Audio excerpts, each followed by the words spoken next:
নমস্কার বন্ধুরা, শস্যবস্ত রান্নাঘরের পক্ষ থেকে আপনাদের সবাইকে জানাই স্বাগত। আজকে নিয়ে চলে এসেছি মাছের ডিমের ঝাল। মাছের ডিমের ঝাল বানানোর জন্য প্রথমে সব সবজিগুলোকে কেটে নিয়েছি। কুচিয়ে নিয়েছি আলু, ধনেপাতা, কুচনো পেঁয়াজ, কুচনো টমেটো আর কিছু রসুন থেতো করে নিয়েছি। সব সবজিগুলো ভালো করে কেটে নিয়ে চলে এসেছি রান্নাঘরে। এবার এদিকে গ্যাসে কড়াই বসিয়ে দিয়েছি। কড়াই খুব ভালোভাবে গরম হয়ে গেছে। কড়াইতে দিয়ে দিলাম সর্ষের তেল। প্রথমে আমি মাছের ডিমগুলো ভেজে নেব। তার জন্য ডিমের মধ্যে নুন আর হলুদ একসঙ্গে মিলিয়ে নিচ্ছি। নুন আর হলুদ দিয়ে ভালো করে মিলিয়ে নিলাম। এবার তেলে ঢেলে দেব। মাছের ডিম কড়াইতে দেওয়ার সঙ্গে সঙ্গে ডিমগুলো শক্ত হয়ে যায়।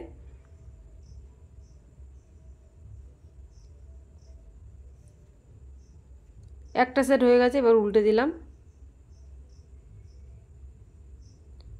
যখন ডিমটা একটু শক্ত হয়ে আসবে তখন এবার খুন্তি দিয়ে আমি এটাকে ছোট ছোট করে ভেঙে দেব। ডিমগুলোকে একদম ছোট ছোট করে ভেঙে দিচ্ছি খুন্তি দিয়ে।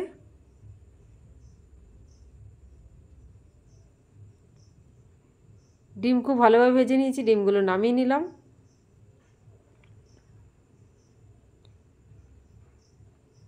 কড়াইতে আবার দিয়ে দেবো সর্ষের তেল। তেলে ফোড়ন দিয়ে দিলাম কালো জিরে, দিয়ে দেবো কুচনো কাঁচা লঙ্কা,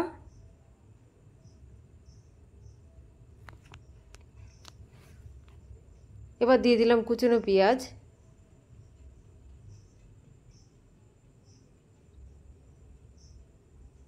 কিছুক্ষণ এবার একটু ভেজে নেব।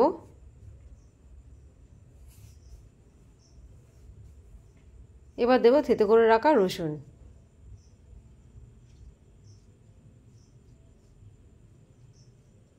দিয়ে দিলাম কুচনো আলু। আলু দিয়ে এবার ভালো করে মশলার সঙ্গে ভেজে নেব। স্বাদ মতো নুন দিয়ে দিলাম, পরিমাণ মতন হলুদ দিয়ে দিলাম,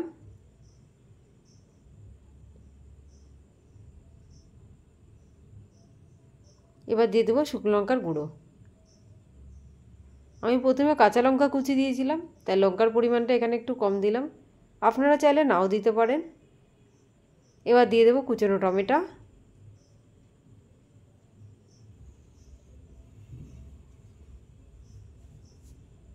ভালোভাবে কষিয়ে নিয়েছি। এবার ভেজে রাখা মাছের ডিমগুলো এর সঙ্গে মিলিয়ে দেবো।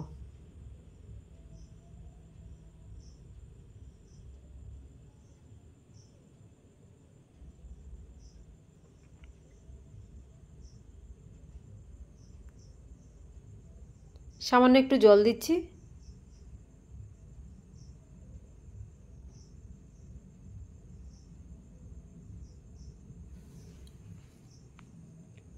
জল দিয়ে হালকা আছে আমি এটাকে হতে দিতে হবে। কালারের জন্য দিয়ে দিলাম একটু কাশ্মীর লাল লঙ্কার গুঁড়ো।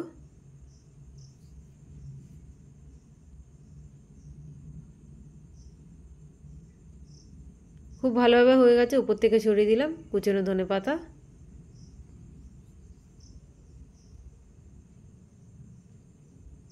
কুচনো ধনেপাতা দিয়ে এবার আমি এটাকে পরিবেশন করব।